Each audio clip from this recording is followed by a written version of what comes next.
I just want to say what's up to everyone. I know we're a few minutes behind, but welcome to Lions Rewind. You know, you got your boy HM, you got LB, Gator Boy. What's up, man? Yeah, them Gators got that big victory. Hey, I know Beat them UVA, man. We got, LSU Tigers. Yeah, baby. We hey, you know needed what, that man? in the swamp. Hey, Lo, we was trying to hang in there, man. My boys down, my Cavaliers, go Who's, but I know they had to fight an Irish, man. So they got taken down a little bit, but it's all good. My boys, they hanging in there, man. They Yeah, trying to make a comeback. I Coach know. Tony Elliott. I like him. I like Coach. I'll be glad when y'all relevant again. When the last time Come y'all on, been man. relevant? Hey, When brother, he we was back always there? relevant. No, dog. No, Hold on. No, listen. Y'all hadn't done nothing since you left. How many have y'all? Wow.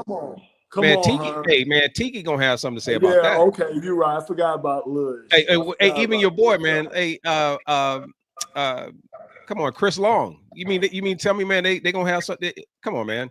We had some Yeah. boys come through there, man. We've had No, some y'all guys. had some boys. I'm just wondering when the last time the program did something as a whole. Hey, Lo, listen, that's a whole nother subject. Let's not start.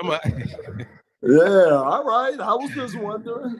Hey, Yeah, man, I get you. I get you. Well, let's do yeah, something. Let's do something better, man. Instead of us sitting here bantering back and forth about Gators and the Who's, we'll agree to disagree that I'm serving them proud by doing what I do. You serving yours proud by doing what they do, and then whatever they're doing currently, man, it is what it is. Listen, but yeah, man, we here, Lions Nation. Welcome everybody in. We got people coming into the stream.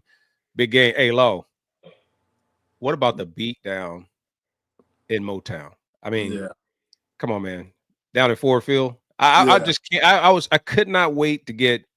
I know you were around the team. You saw everything that was going on. You saw the environment. You were around that. Man, fill the people in, man. What was happening there? Man, look. So Herm, I expected that because again, you had a depleted, desperate, team coming in who's coach on the hot seat, just all the bad, in all they starting quarterback, then they're coming in with a backup.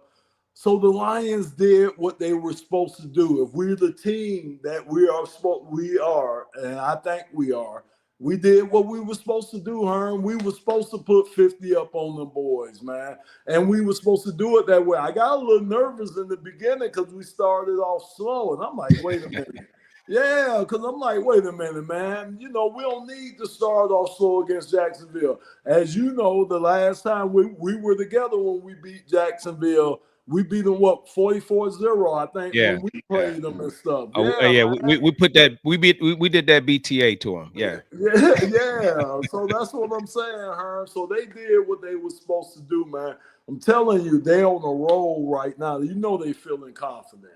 Yeah, it's funny that you would say that, man, because I was talking the other day and I was telling people, they said, well, you know, what do you think about the Lions? What do you think about this beating that they put on Jacksonville? And I said this, if the Lions, they are what the people are saying that they are. This is a surging team. This is a team that is really starting to ascend at the right time. They're coming together at the right time. Players are coming together at the right time. Yeah, they're a little decimated, just like other teams, but they're finding ways to fill the gaps.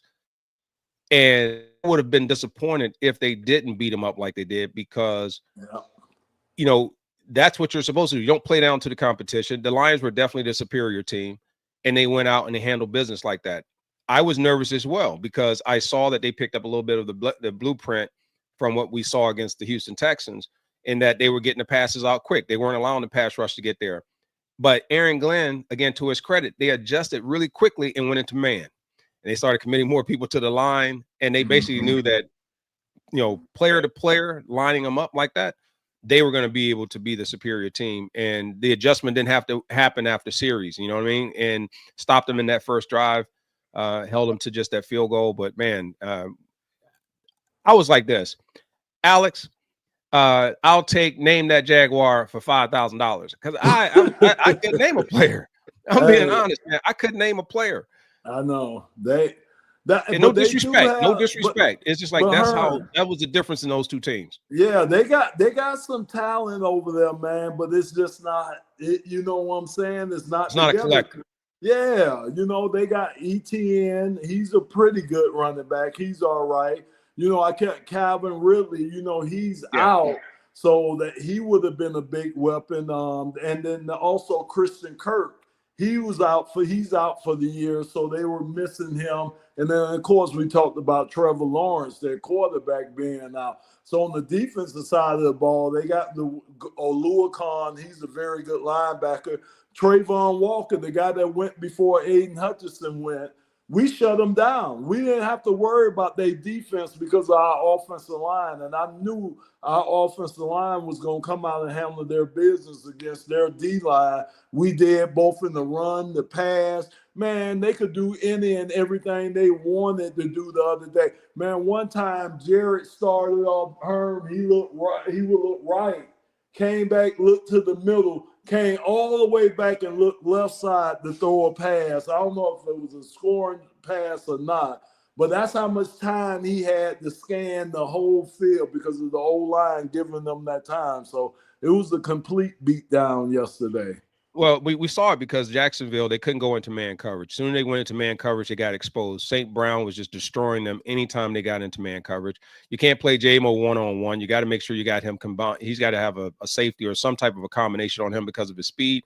And then you got to be concerned about our running backs, whether it's Montgomery going through the middle or Jahmyr Gibbs hitting the middle or hitting the edge and getting around the corner. So it was too much, right? And you talked about them having Ridley, they're having Lawrence, they're having a few players that were out. And I look at it and I go, okay, let's flip the script, right? Let's remove 3 or 4 key players from the Lions. I just don't think they would be as decimated and in bad shape. So that is a team that lacked pretty much any type of depth. And therefore, I'm judging the Lions not on what Jacksonville can and can't do, but how did they handle the fact that they were the superior team? Did they stay sound in their assignments?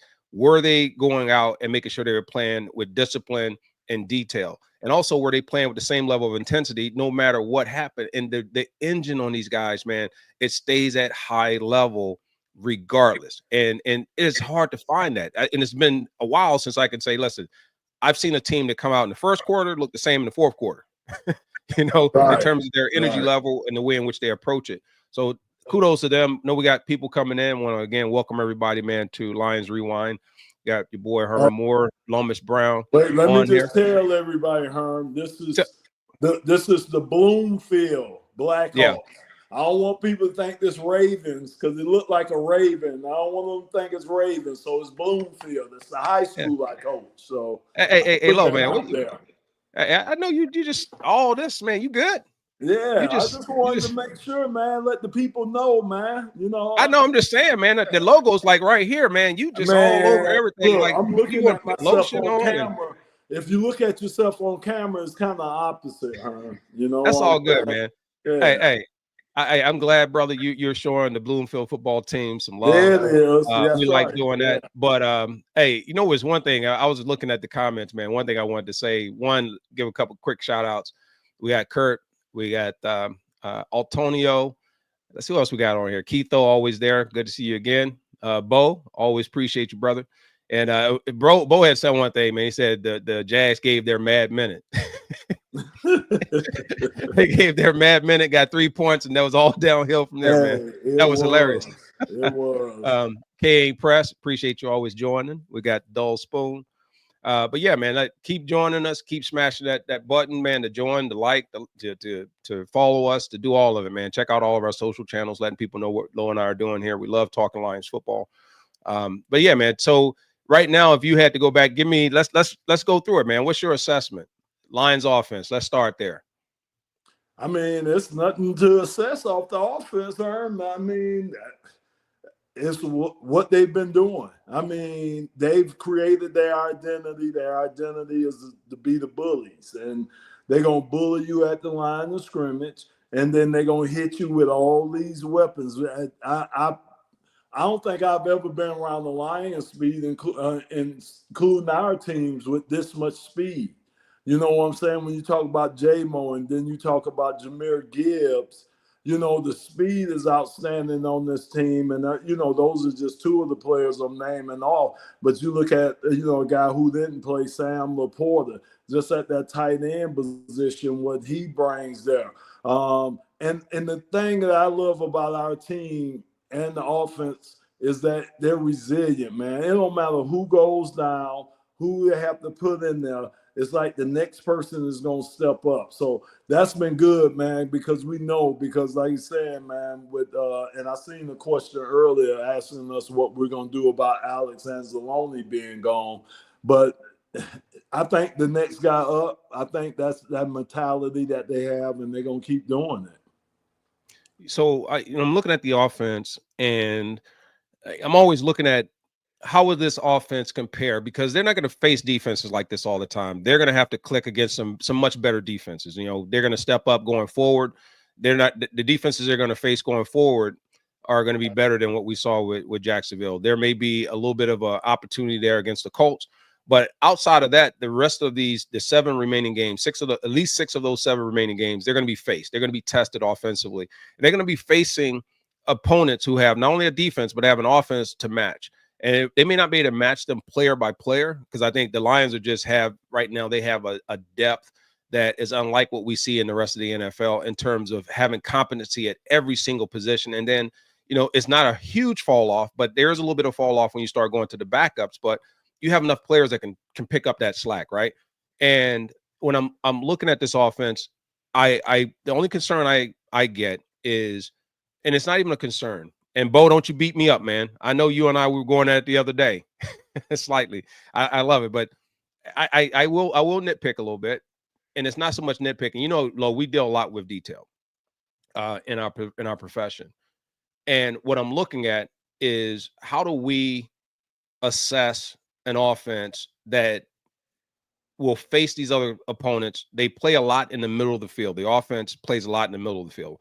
They don't attack the outsides other than with the running game. The outside passes, they don't really attack it on the outside. We don't in the NFL right now, you don't see any more comebacks. You don't see the stop routes. You don't see the 12-yard out route or the curl route outside the numbers and all those things. Everything seems to happen inside the hash, right? And what I mentioned, that Jared Goff, he has a great job because his pocket is so stout and it's so solid. He can read levels. And so players are constantly, he's reading the deep level all the way back down to the short level, where is his security and his safety and drop off, right? Do you see that as being something that Texans had taken away? You think other teams who have the ability to play that type of defense can step in and play that type of defense effectively against the Lions? I think what happens is, Herm, I think what happens to them is that because we run the ball so well, those linebackers have to be kind of tight up in there to defend the run. And basically, like you're saying, think about when most of those routes, those crossing routes, like you say, them underneath routes, they're right behind the linebackers. And I think if teams weren't so threatened by our run game, I think they would play the linebackers deeper to take away the middle, to take away those crossing routes. That's what might be able to happen if you got a team up front, defensive line up front, that's good enough to slow up our run game. Because we haven't found it hadn't been many that's been able to do that. So, again, now that teams have to incorporate their linebackers more in the run game, man, we killing the behind. That's all. Like you say, think about J-Mo big 64-yard touchdown catch. Herm, all it was a crossing route. That's all it was. Deep. That's all they do. But that's what deep. I'm trying to understand. So what I'm always trying to understand is, like, in our day, because of the crossing route, you took that away with some type of a 4 cross or a Tampa 2 or something like that. You played your linebackers play a little shallow, and then they drop back to that mid-level, that 15-yard, 20-yard distance, and you really had to keep everything underneath. So you really couldn't get behind the Tampa 2 unless there was a complete mental breakdown. And because they run so many crossing routes, it's amazing to me how much they switch and they change positions, knowing that the Lions are going to run that. And I just think that if there's a court that, I'm going to be curious to see how they will work on the hash to the outside numbers in terms of some of those, because those are plays that take a little bit longer to develop, which means the quarterback's got to hold the ball longer. And I know some coordinators are going to catch on to that at some point. Will you run man underneath? Will linebackers sit at levels, right? So now you got to find these seams. And I think it gets a little bit more complicated as we go. But I say that only because as a player, I'm looking at it. I'm always looking at how do people break things that we do offensively. I think about playbooks that I run, and I go, man, I hope they don't run this coverage because I know that coverage kind of kills what we do offensively, right? And teams just really haven't figured that out, and I just hope they don't. So my question to you then, Herm. So like you say, we're not attacking the perimeters, but my question to you, and it's no slight or anything. Do you think that Jared has the arm strength to consistently attack the perimeters? Those outside throws, those are long throws out to the outs. Those are long throws, and sometimes with his arm strength, I mean, is that you think that's the question with outs? I know with the long ball sometimes, but what about with these long outs? Do you think that Right, would that's be a what. Yeah, question? that's a great point, because that's what I'm saying. And the only reason I mention this is not to say, okay, I'm going to throw some out there that a defensive coordinator doesn't know. I'm not at the level of a lot of the DCs and those type of things. I don't know the skill, and I don't have the skill set that a guy like Aaron Glenn would know. I know about defenses, but understanding how you should mix up coverages and what the personnel should be played at based on their skill set, no clue. But I do know this: if you're forcing them, if I'm a team that's playing the line, I'm gonna force them to throw those outsides, take away the middle, because that's where they're getting the yards after the catch. You're forcing teams to the sideline, or forcing the receiver now to have to battle the boundary, and then you got the player. Even if they beat him on the outside, they still have to either come back inside or go through that player to make gain. And that's why you don't ever want to leave your receivers locked on the outside. You need to move them in. If you look at the Lions, they like to condense that, and they compress it down, and they keep bringing everything back inside. Because if you catch the ball on the run, or you catch it in a seam, there's additional room and ways to go. And even the trick plays where you see St. Brown, when he catches it and he taps it to another player that comes around, which is sweet. I love that play, man. It never gets, every time I see them do that, it's cool. But you take that away if you're forcing them to have to compete with the sideline as almost as an extra defender. But I think right now, I have really no big concerns on the offensive side. I love what they're doing. Ben Johnson's dialing up some great plays. And I go, okay, this team is solid. I'm convinced if everybody's talking about where they're going to go and what Super Bowl potential opportunities may look like, I go over now to the defense. And I look at the number of attempts by the quarterback, and we discussed this the other day. Do you have any concerns? If you had any concerns coming out of this game, and it could look like a perfect game, right? Because you played a team, they didn't score any points, they didn't really do all these things. Well, you got to really peel it back. There's layers to this. It wasn't a very good Jacksonville Jaguar offense. Mm-hmm. Do you see any concerns defensively that came out of this? Yeah, Herm, we still don't have a pass rush. We still don't have a pass rush, man. Matt Jones was buying time a couple of times back there, and he is Herm. He's terrible. Right. He's terrible. Yeah. I don't know how New England picked him in the first round a year or two ago, man. He is not a good quarterback. He missed a lot of guys that were open. He was just throwing the ball over their heads, man. Especially the deep passes. Yeah, the deep passes were. I mean, he just throwing them up. There were no chances on those. He wasn't giving them a chance, like you said. They were out of bounds. He wasn't giving them guys a chance to make a play. So he's terrible. But I'm telling you, a couple of times he was buying time. Remember, Herm, we only got one sack the whole game, and it was split by two people. There you go. So that's they each got 0.5. Yeah. Now Kirby, the back end, them boys bad back there in the back end. But Herm, if we don't get no pass rushing, that's gonna put them in the bind. Right. And the fact that you mentioned even like that, like I love the fact, again, the when you can have players that are so impactful, they can help the secondary and on the corner side of it. Those guys have a little bit more time because they're having to chase these receivers.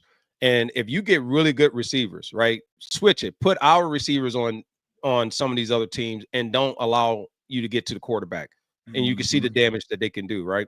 And you see as how good our receivers are if you're getting to the quarterback and you're getting some type of pressure or disruption, how it can throw off our passing game. And it makes it to where it's harder to really get things to connect on a consistent basis, where you don't go down and you score 7 straight times, right?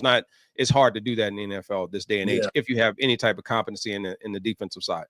And I was concerned as well, and I mentioned this the other day. I said I was concerned about the pass rush because It wasn't the best of offensive lines. You did not Right. have a signal caller that is baiting you with his eyes and coming back and setting you up with a pass. And they didn't have a running game that made you have to fear play Right. action. There Right. was nothing. So it was basically you can get to the running back on your way to the quarterback. And I didn't see the pressure that I was expecting in a game like this. As great as it was, as the fact that they held them to 6 Yeah. points, there's still the film that you have to look at and say you're not going to keep facing teams like this every Yeah. single week. And you know what else, Herm? They have to do stunts to try to get pressure. And you know, if you catch them in a stunt with a run play, I'm telling you, the running back hitting his head on the goalpost, man. So that's the other danger part we run into, you know, with running stunts. But we have to, man. I'm telling you, that's the only way we can generate pressure. I ain't talking about sacks, Herm. I'm talking about pressure. Yeah, Give me pressures and disruption. hits. And Yeah, we ain't even getting those. right. So I will give kudos. Let's give some shout outs. Again, welcome everybody. Detroit Grit. Love being on here, man. Thank you, Mr. My City. Yeah, commitment, tenacity, ferocity, willingness, awareness, motivation. Right. That's what this team is definitely all about. They are. Ronald, what's up, man? You know, I'm gonna give kudos to our secondary. One, to our cornerbacks, and also always to our stud safeties. Man, these guys were coming up smacking people. They support the run. They come up, and when I look at their technique in tackling, I mean, they were aggressive in tackling, and I think that was probably some of the best I've seen all year in terms of when they came up and they laid it on people. Man, they really stopped them. They were deliberate, and they played with a whole different type of energy that you want to see out of your secondary, which definitely puts fear in a running game because you know that there's going to be support. Oh yeah, Herm. And then they were doing a great job up front, man. The big fellas up front, Aleem McNeil, all those guys. The Darius against the run. You know, those guys did, and Pat O'Connor, Malik. Oh my God, I'm sorry, Makai Wingo. You know, all those guys. I'm trying. Josh Pascal. Those guys did a great job up front because, like you say, Jacksonville couldn't run the ball at all, man. There was no fear. I think the longest run they had was like 7 yards, you know? So it was no fear of them breaking off any yardage or anything. And, of course, you know that helps the linebackers. So we shut them down. So, Herm, again, like I say, when you look at our defense, how do you attack our defense? What's the way that teams are going to try to attack our defense? And right now, Herm, I just the only thing I could, because you can't attack the perimeter of our defense because the guys run so fast. So really, the only level I think you could attack is that middle level. And the only way you could really attack the middle level, to me, unlike other teams with these crossings routes, is with tight ends. To me, I think that would either hurt us, either tight ends matched up on our back, because even though our backers are doing a great job, or running backs on our linebackers. I think right now that's the only way teams can have success against our defense. And that's a shout out to Aaron Glenn and what he has done and what he's doing, man. And like I say, the only thing that me and you agree upon is we just got to get a pass rush going. We got to, man. Well, the other concern I have though is if teams are able to establish any type of run or pull linebackers out, and we have to do more man coverage. I'm still not really sold on man coverage. I saw when the Lions brought a lot of pressure. That's how they got Jacksonville out of the quick passing game. They saw Houston do that and be highly effective with it for a whole half. Other teams that they're going to face are definitely have the quarterback, they have the receivers, they have the running game, they have the ability to get into that quick passing game, which is going to force the Lions into some man coverage or force them into some uncomfortable matchups with running backs and tight ends. Running backs and tight ends against the linebackers. If that happens, I think there will be some exposure. I think you're going to have to draw some attention from both of the safeties, which then means you're going to have to really be solid on the outside corners. And then teams, again, I think have receivers that are going to attack our secondary and they're going to attack those corners in a different way. Teams have not really consistently gone after them. And I'll put me in a place like that. If we're out there, we would be throwing that a lot. We will be throwing a lot and making those guys have to be very, very active, engaged, and test whether or not they're going to be consistent in their hands play and consistent in finding the football. Unlike you see with the safeties, those guys are ball hawks, right? They track the ball well. So that's it. Herm, is that Anthony? How you say that? Fitzpatrick?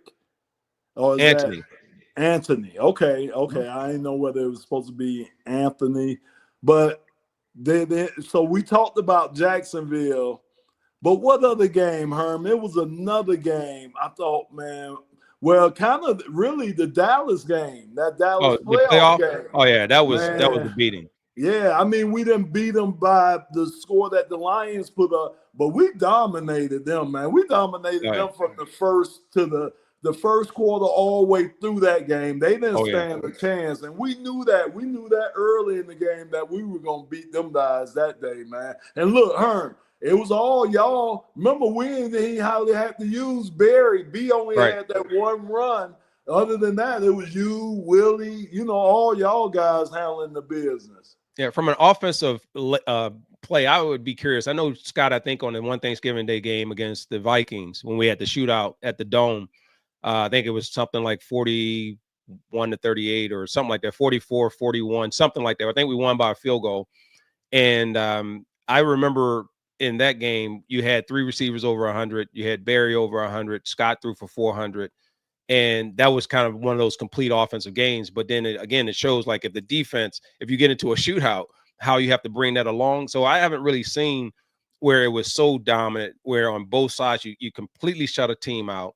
And as a commentator said, the Lions did not have a short field. And people don't realize you can be playing a bad team. You can even run routes against air. And to consistently go out, and that's where I'm gonna give the Lions offense a little bit of credit. When you have a longer field, you consistently have to still do everything right. You got to have the passes have to be right, the routes have to be right.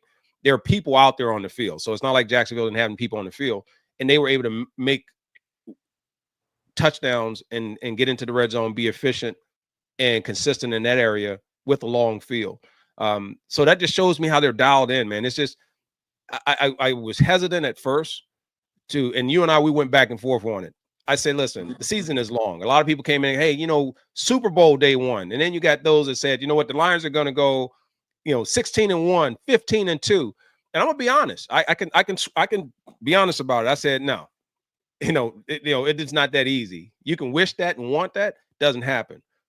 And when we were talking the other night about what was left, worst case, Lions lose 5 games. Right? They still have a great record. They lose 4 games. They end up, in great spot, at least in a position potentially to go have a playoff spot. But all they need is maybe a few more games. Yeah. But I know Minnesota's there. I know Minnesota's right there on their heels. I know Green Bay's greedy, Herm. We got to get greedy. Yeah, we got to get greedy. I'm talking about as far as what I thought this team, some of those records that we talk about in terms of how their season would finish in wins and losses at the time did not seem that could be realistic. Like I was thinking, can you go 12-5? Yeah. 13-4, getting a little hairy. Now I'm going, man, this is a team that technically they could win out. Right. They could technically win out. But we need to, Herm. Everything needs to come through Detroit. Them 2 playoff games, they need to come through Detroit because we should get the bye.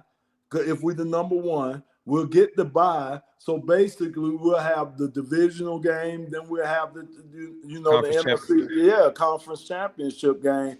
So it needs to come through Detroit. So, and like you say, Minnesota's still there. Green Bay is still there. We still got we got other teams. Well, San Fran just lost again. Herm, I'm not. They gonna have to see if they get in, Herm. I'm not talking about so much getting in. I'm talking about being a threat to having you still got. They're gonna come. We still got to play them. You're right, but I just think right now, we're playing at such a high level. But again, we just got to get home field coming through this. But Herm, Steve had said something, had a comment on that I kind of wanted to comment on. He said something about it just seems like the quarterbacks are able to step up and it creates holes, for them to get through, and the reason why, Steve, really is because of this wide nine defense that we play. The guy, seeing that holes open up, and when we rush far too past, we play it. Man, look, it looked like it's a wide 10, wide 11, man. Our ends are so wide. It's unbelievable. Even our D tackles play wider than normal defensive tackles play. And what happens, that creates automatic gaps and holes on its own just because of how wide these guys are. So really, as an offensive lineman, with your guy being already out there, basically all you have to do is just turn your body and shield him off. And it's going to be an automatic hole for a running back, a quarterback to kind of get through. So that's just kind of one of the negatives about the wide nine. The positive about the wide nine is because those guys are so far out, they can keep contained on those guys. It makes the lineman kind of spread the offensive lineman out too. So then that can create gaps for them to run stunts, them to blitz linebackers through, safeties, just do little things like that. So it's a good defense, but every defense, I don't care, 4-3, 3-4, every defense has a little deficiency to it. And that's just a deficiency to the wide nine that we run, that it'll be some holes that are already open up. Yeah, I was thinking you would attack that as well by you can bring some of that motion in, and I won't say you get a wall, but it just creates a little bit of a headache when you're outside a guy. Even if you have that wide nine or you have guys that are going really, from a containment standpoint, you're actually signaling that, we need to keep you kind of bunched in here, and the vulnerability is if I get outside of it. So teams then start to see that, and they can switch very quickly into certain calls and coverage calls and plays that will then attack that in a better way. And I'd be surprised if I don't see more teams going with alert check with me plays where they just come up to the line. They have a series of plays called. We see Jared Goff doing it a lot right now when we hear him yell kill. He's checking into something different. He's giving those different calls. That's just like when you had your Omaha or you had your whatever, like everybody's got that thing that kind of shuts everything down, alerts everybody that, okay, I'm getting ready to change everything. What was ours, Herman? This is a test for everybody. See if Herman remember what was our code? What was our remember? It was the color. It was the color, Herm. Was it red? No, it was black. Hey, look, no, but hold on. I was going to say that, but listen, I always say that in hindsight. But listen, no, what I was going to say is what we did though. Here's the cool part. We started to switch it a little bit because we could never hear on the outside, always discipline, and why we didn't have a lot of all sides hardly ever on our receivers is because we never ever worried about what the calls were. We were all gestures and hand signals. And so therefore, when Scott was going to come up or the quarterback was going to come up and he was going to give that call at the line to kill or black or whatever it may be, there was something else he would give us to check out of that. And then we would actually take routes and he would give us individual routes, which means he may look at me on this side. And even though it's called, let's say, a 989 or something like that, he may give me a 7. He may put his hand behind his back for me to run a flag route. And because of that, he knows that I can work any part of that field. So he could give me any route that I want based on what I saw with that guy, or I could signal to him. When this team starts to develop that type of trust, and I don't know if they'll let them go, I won't call it maverick or go rogue, but where they can individualize matchups and you get receivers. I know they have, St. Brown, I think would be one of those guys you could definitely do it with, because I could tell he's a bright receiver. I could tell he's someone who's very much thinking as he goes, to where you can see a guy, he's already in a beat position, and you call with the quarterback, you're almost on one-on-one with your calls, and you're just beating people to death. And that's what I'm saying. Like in this day and age, when I look and I walk up to the line, if there's something to be said about the current status and the way in which offenses are run, but man, anytime you get that rapport, and you used to see that with the quarterback receiver all the time, man, they give a look, you give a signal, it becomes an individualized route, and you're taking on these people one-on-one, and you force them to stop it, and that kind of deal. I mean, I think that may be somewhere down the line as an evolution. I would not change the system as it is because it's not broken and it's clicking, and everyone is bought in.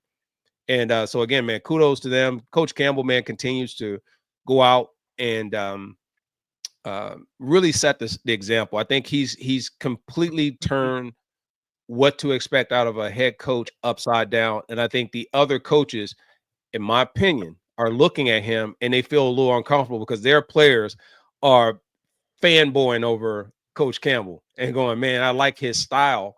I like the way he plays. I like what I'm hearing about how he treats his players. And you see them trying to do a little bit of that, but you could tell that they're uncomfortable, right? It's like that's not their bag. And so they're turning this thing upside down all the way around, man. Yeah, no, it's great, man. It's awesome to feel wanted and to be wanted. And like you say, now we're the blueprint. Everybody's trying to design their teams to stop our teams, or they're trying to design their teams like our team, starting with a dominant offensive line. And then you add the other pieces, man. Brad and them, he's done a great job of building this roster. They did a great job of building the culture here now. Like you say, Herm, guys want to come here. It was just less than 5 years ago, man. You couldn't get guys to come here. Guys ain't want to. You had to overpay guys to come to Detroit, man. Nobody want looking at Detroit now, man. Everybody trying to get here now, man. So they said this used to be where they come to die, right? This is yeah, where your that's career, what they used to say. it used to be Detroit. You come to Detroit to steal. You can't. Used to be you come to Detroit to get that last contract that you really didn't have to perform for, and you just let your career go because your career was pretty much either right there at the edge. It wasn't about resurrecting your career.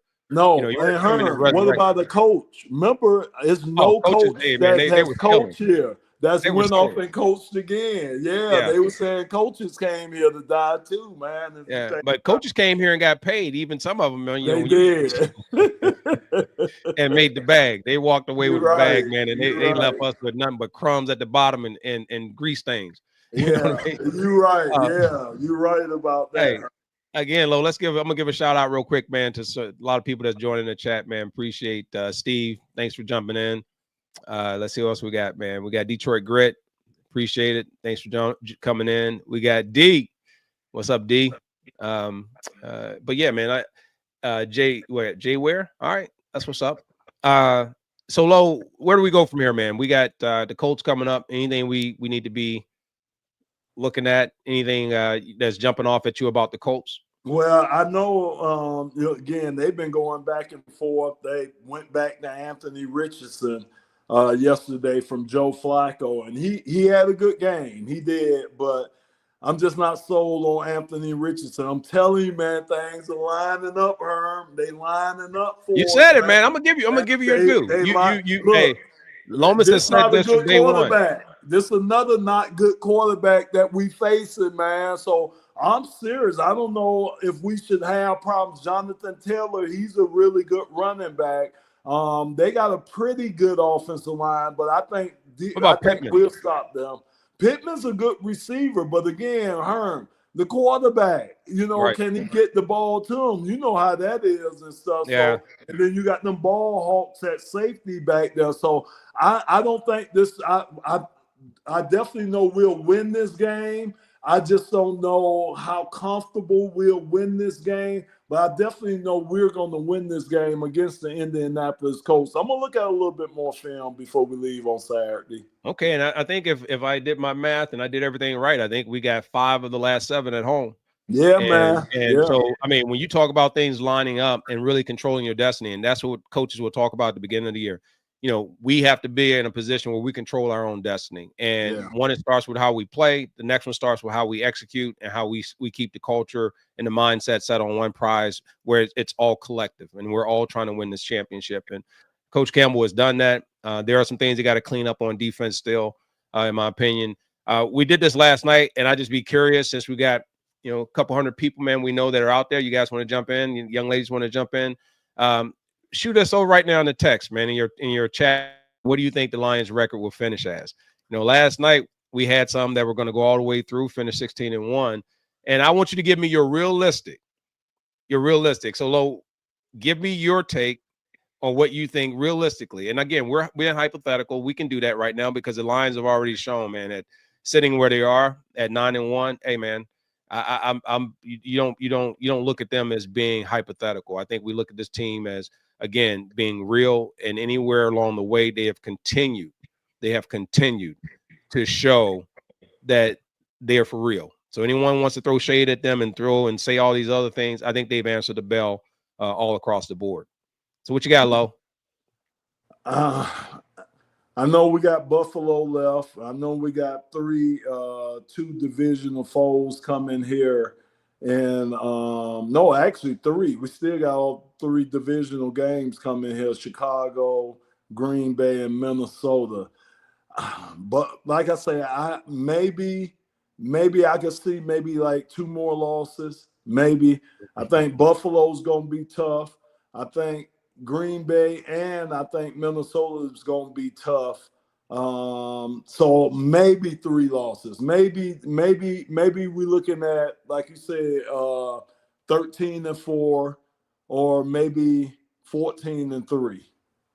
All right, there you go. You and Bo, man. I was going to say I think realistically I don't see them losing more than 2 games going down the stretch if they continue to play the Detroit Lions gritty football that we've seen so far this year, pretty much in every game, regardless of whether they're playing from behind, whether they're playing from in front, whether they're in a shootout.